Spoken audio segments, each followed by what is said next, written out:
السلام علیکم ناظرین، کیسے ہیں آپ؟ امید ہے سب خیریت سے ہوں گے۔ میں ہوں آپ کا اپنا حکیم عبد الرحمن بٹ بحرین سے۔ آپ دیکھ رہے ہیں یوٹیوب کا معتبر طبی چینل رحمان ہربل کلینک۔ تو ساتھیو، آج جو ہے وہ پتے کی پتھری جو ہے اس کے متعلق ہم بات کریں گے، اس کے اسباب، علامات اور اس کے علاج کے متعلق جو ہے وہ آج تفصیلی ویڈیو ہم لے کر آئے ہیں آپ کے سامنے۔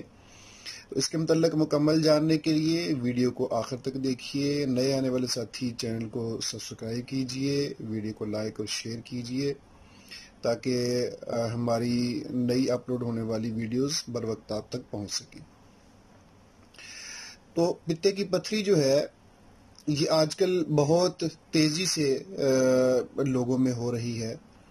اس کے جو اسباب ہیں، سب سے پہلے ہم اس کے اسباب کو بیان کرتے ہیں۔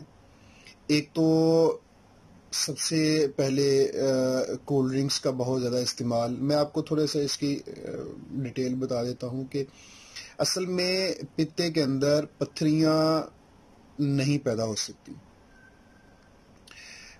تو سوال یہاں پہ یہ پیدا ہوتا ہے کہ جب آپ الٹرا ساؤنڈ کرواتے ہیں تو پھر اس میں پتھریاں کیسے شو ہوتی ہیں؟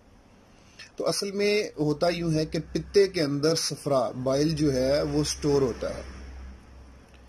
تو جب وہاں پہ سٹور ہوتا ہے تو ضرورت کے وقت وہ آنتوں پہ گرتا ہے، تو وہ ہضم کا عمل جو ہے وقوع پذیر وہاں پہ ہوتا ہے۔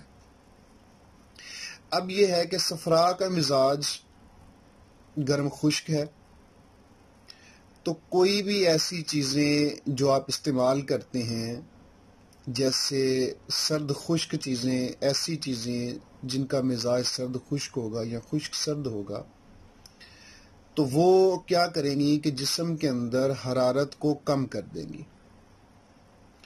حرارت جو ہے، چونکہ صفرا خود گرم ہے، بہت زیادہ حرارت ہے، تو جب حرارت کم ہوگی تو لازم بات ہے کہ اب دیکھیں، ایک میں آپ کو اس طرح مثال سے سمجھاتا ہوں کہ صفرا کا مزاج ہے گرم خشک، ان کے گرمی زیادہ ہے اور خشکی کم ہے۔ تو جب ہم ایسی چیزیں استعمال کرتے ہیں جو سرد خشک مزاج رکھتی ہیں یا خشک سرد مزاج رکھتی ہیں، تو ہوتا کیا ہے کہ سرد خشک میں اور خشک سرد میں حرارت نہیں ہوتی، تقریباً ٹھنڈک ہوتی ہے، جماؤ کی کیفیت ہوتی ہے۔ جیسے برف ہے، برف کا اپنا مزاج، جتنا پانی ٹھنڈا ہوتا جائے گا اتنی برف جمتی جائے گی، خشک سرد ہو کے برف جم جائے گی۔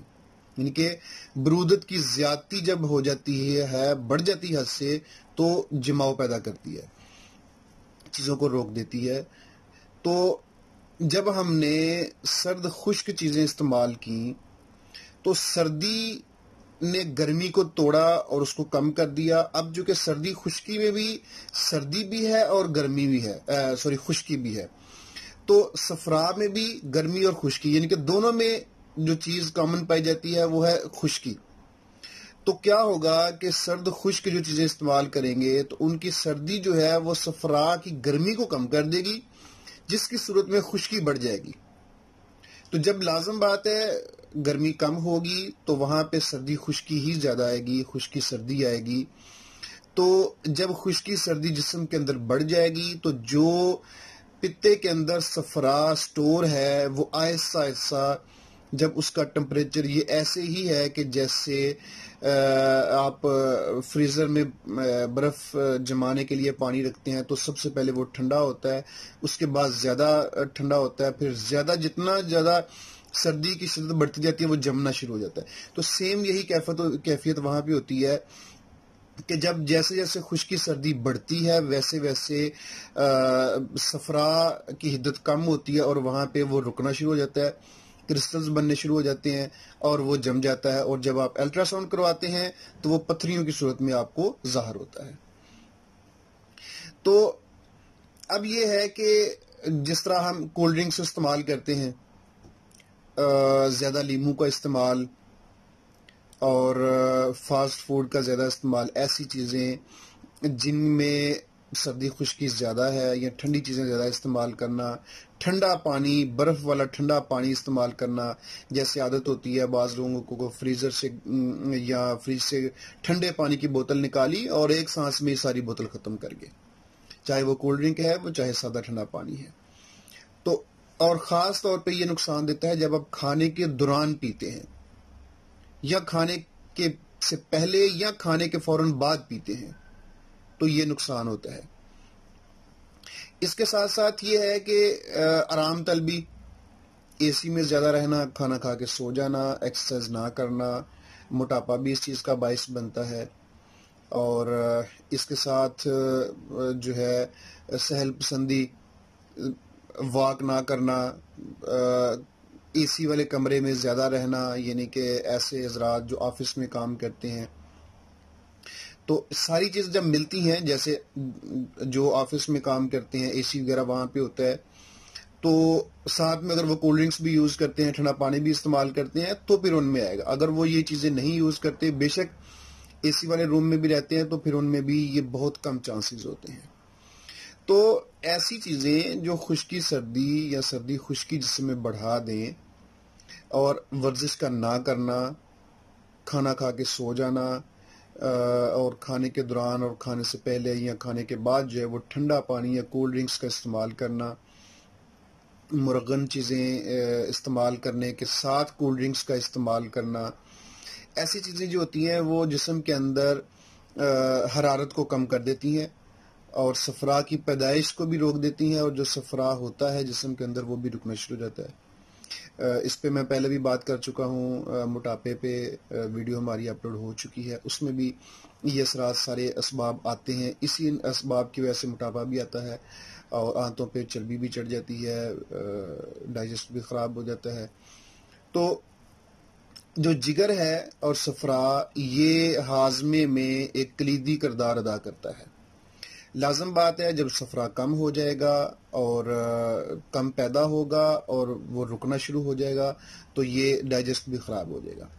اب اس کی علامات کیا ہیں کہ ایک تو یہ ہے کہ جب تک یہ پتا کے اندر رہتا ہے تو ایک تو گرانی محسوس ہوتی ہے اور سستی وغیرہ محسوس ہوتی ہے، بعض کو کیب وغیرہ بھی کی شکایت ہوتی ہے، بوجھل پن محسوس ہوتا ہے۔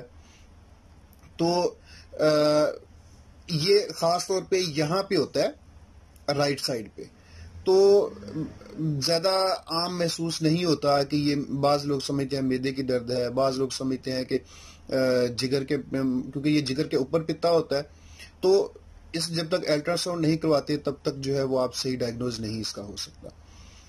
تو یہ محسوس نہیں ہوتا جب تک آپ الٹرا ساؤنڈ نہیں کرواتے، خاص طور پہ کچھ جو چند علامات ہوتی ہیں، کوئی درد وغیرہ ابتدا میں اس کی نہیں ہوتی۔ اگر یہ نکیلی پتھریاں ہوں، جم جائیں کرسٹل، تو پھر درد ہوتی ہے ٹیس کے ساتھ۔ اگر وہاں سے ہٹ جائیں، صفرا کی نالی میں آ جائیں، تو پھر جو ہے وہ پیشاب کی رنگت بالکل جو ہے وہ پانی کی طرح آتی ہے، بخار کی کیفیت ہوتی ہے، جسم میں تھکاوٹ بھی رہتی ہے، درد بھی ہوتی ہے، تو یہ ساری علامات آتی ہیں۔ تو اس کے ساتھ جو ہے ایک تو جو میں نے آپ کو چیز اسباب بتائی ہیں، اسباب میں جو چیزیں ہیں ان کو آپ بالکل چھوڑیں، اور اس کے علاج کے طور پہ ایک تو آپ جن کو یہ مسئلہ ہے اس میں سب سے پہلے موسم عام ہے، یہ آپ استعمال کریں۔ آم جو ہے یہ بہترین صفرا بھی پیدا کرتا ہے، حرارت بھی پیدا کرتا ہے، اور سردی خشکی اور خشکی کی سردی کو توڑتا بھی ہے۔ آم کے متعلق ایک مکمل تفصیلی ویڈیو جو ہے وہ آلریڈی اپلوڈ ہو چکی ہے۔ موسم ہے آم کا، اس لیے میں اس کے بارے میں بتا رہا ہوں۔ اس کے ساتھ ایک تو یہ ہے کہ ایک گلاس گرم دودھ، اس میں ایک چٹکی ہلدی ڈالیں، جو عام گھروں میں کچن میں ہوتی ہے، ایک چٹکی وہ ڈالیں، اس میں ایک چمچ زیتون کا تیل ڈالیں یا خالص دیسی گھی ڈالیں، اور 2 چمچ شہد ڈالیں، یہ مکس کریں اور یہ پی لیں۔ یہ آپ نے ہفتے میں 2 سے 3 دفعہ 1-2 دن کے وقفے سے استعمال کرنا ہے۔ اس کے ساتھ گھی کوار، جس کو کوار گندل بھی ہم کہتے ہیں، اکثر گھروں میں لگی ہوتی ہے، مل جاتی ہے بآسانی، اس کا جو ایک پتا ہے وہ آپ لے لیں کاٹ کے، اس کو آپ جو ہے اس میں سے اوپر والا جو ایک پرت ہے اس کی، جیسے یہ اس کا پتا ہے، تو ایسے ایک سائڈ سے اوپر سے اس کی جو پرت ہے وہ اتار کے اس کے اوپر نشادر کا پاؤڈر جو ہے وہ آپ چھڑک دیں. ٹھیک ہے، چھڑک کے آپ اوپر کوئی رسی باندھ کے اس کو لٹکا دیں. تو کیا ہوگا کہ اس کا جو لیکوڈ ہے پانی، وہ نیچے کوئی برتن رکھ دیں، اس میں اکٹھا ہوتا جائے گا. اب آپ اس کو سنبھال کے رکھ لیں. اس کے 10-10 قطرے جو ہیں وہ آپ پانی میں حل کر کے بھی دے سکتے ہیں، ایسے بھی آپ پلا سکتے ہیں. تو اس سے بھی پتے کی پتھریاں جو ہیں وہ بڑے اچھے سے ڈیزالو ہو سکتی ہیں. اگر استعمال کرنے سے فائدہ نہ محسوس ہو، بعض کا کرسٹل زیادہ بڑے ہوتے ہیں، پتا جو ہے بھر چکا ہوتا ہے، تو ایسی صورت میں یا پرانی جب ہو جاتی ہیں تو فائدہ محسوس نہیں ہوتا، تو ایسی صورت میں آپ اپنے معالج سے رابطہ کر سکتی ہیں وہاں پہ، یا کر سکتے ہیں آپ. تو اس کے مطابق پھر آپ اس کا علاج کروائیں. ایک چیز ذہن میں رکھیں کہ پتے کے آپریشن کے بارے میں پہلے بھی ایک ویڈیو میں اپلوڈ کر چکا ہوں. جب آپریشن ہو جاتا ہے تو اس کے بعد پھر ساری زندگی بندہ معدے کا مریض رہتا ہے. تو یہ قابل علاج ہیں، پتے کی پتھریاں بآسانی نکل جاتی ہیں. جس طرح وہاں پہ جمتی ہیں، کرسٹلز بنتے ہیں، اسی طرح یہ ڈیزالو ہو کے ٹھیک بھی ہو جاتا ہے. تو انشاءاللہ امید ہے آپ کو ہماری ویڈیو پسند آئی ہوگی. ویڈیو کو لائک کیجئے، چینل کو سبسکرائب کیجئے اور شیئر کیجئے. اپنا بہت خیال رکھیے. اللہ حافظ.